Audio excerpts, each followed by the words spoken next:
Bienvenidos de regreso a Biblia y Teología con el Dr. Larry Trotter. Esperemos disfruten el siguiente episodio.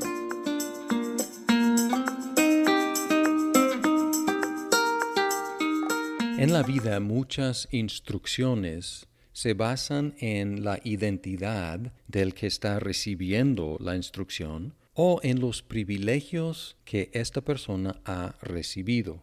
Por ejemplo, el argumento «eres un estudiante, por lo tanto debes estudiar». Basa la ética «debes estudiar» en la identidad de la persona. Eres un estudiante. Quien eres determina qué debes hacer. Eres un atleta, por lo tanto debes entrenar. O el privilegio. Tienes un título universitario, por lo tanto debes buscar un trabajo y ganarte la vida. ¿Por qué? Porque tienes el privilegio de esa preparación. Entonces tu identidad y tus privilegios son la base de tus acciones y tus deberes éticos. En los primeros 4 versículos leímos algunas verdades asombrosas, 4 en particular. Número 1. Tenemos una fe al par de la fe de los discípulos originales. Número 2. Jesús es Dios. Número 3. Dios nos ha concedido todo lo que necesitamos para la vida piadosa. Y 4. Dios nos ha concedido llegar a ser partícipes en la naturaleza divina. Y luego lo que sigue en los siguientes versículos son las instrucciones prácticas basadas en estas verdades, estos grandes privilegios. Leyendo los versículos 5 al 7. Por esta razón también, obrando con toda diligencia, añadid a vuestra fe virtud, y a la virtud conocimiento, al conocimiento dominio propio, al dominio propio perseverancia, y a la perseverancia piedad, y a la piedad fraternidad, y a la fraternidad amor. Observa aquí en el 5 el énfasis, no por última vez en esta carta, en la diligencia, en ser aplicados, en esforzarnos. Y aquí nos insta Pedro a que apliquemos toda diligencia para suplir o añadir las cualidades que él va a enumerar aquí. En el episodio anterior observamos que las religiones del mundo empiezan con el esfuerzo humano para lograr después la comunión con Dios, mientras que en la fe cristiana empezamos con la comunión con Dios como regalo de Dios y el resultado es el esfuerzo humano. La diferencia no tiene que ver con la existencia del esfuerzo humano o no, sino en su lugar en el proceso y su razón, su fuente, su causa. Aquí observamos claramente que el esfuerzo humano entra después de que Dios nos ha concedido todo lo que necesitamos y porque nos ha concedido participación en su naturaleza. El 5 empieza con por esta razón. ¿Cuál razón? La razón es el concedernos Dios todo lo que necesitamos, incluyendo participación en su naturaleza.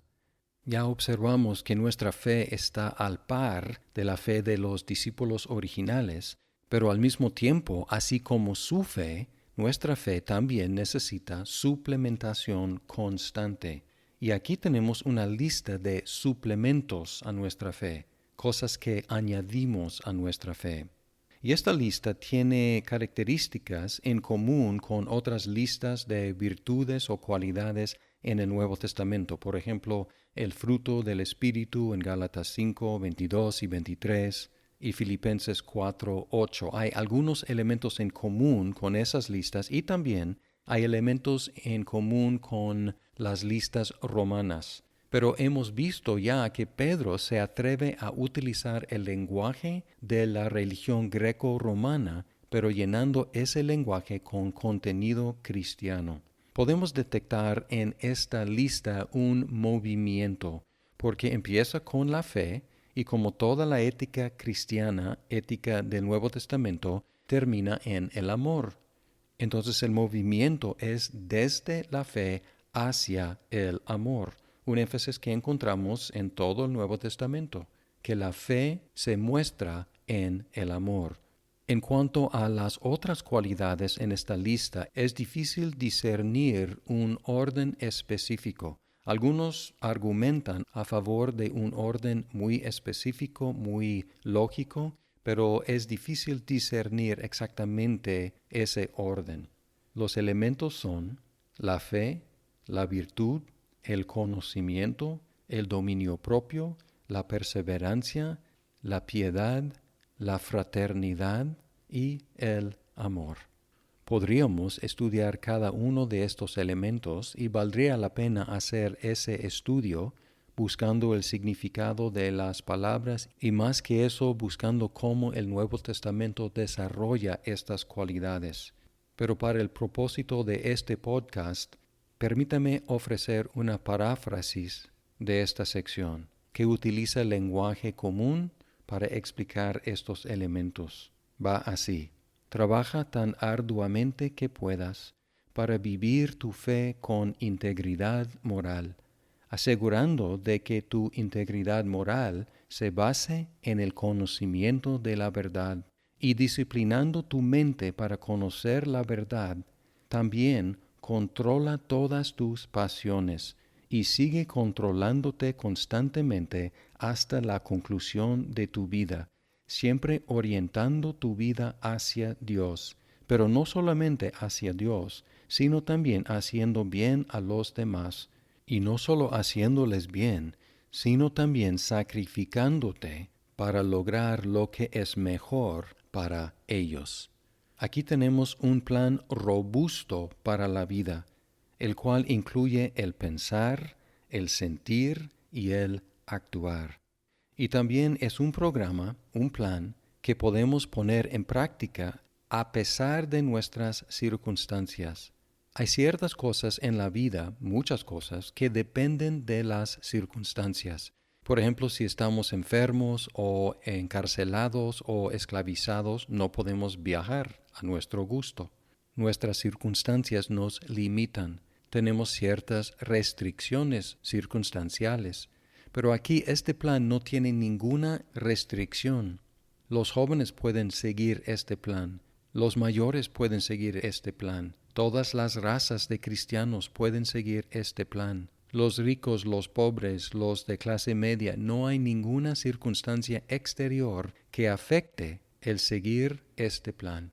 Los dos factores que sí afectan este plan son lo que Dios nos ha concedido y nuestro esfuerzo. Como lo que Dios nos ha concedido es suficiente para seguir este plan, la vida piadosa, como Él dice en el versículo 3, el único limitante es nuestro esfuerzo. Entonces, hermanos, manos a la obra. Y en el siguiente episodio veremos los beneficios de perseguir estas cualidades.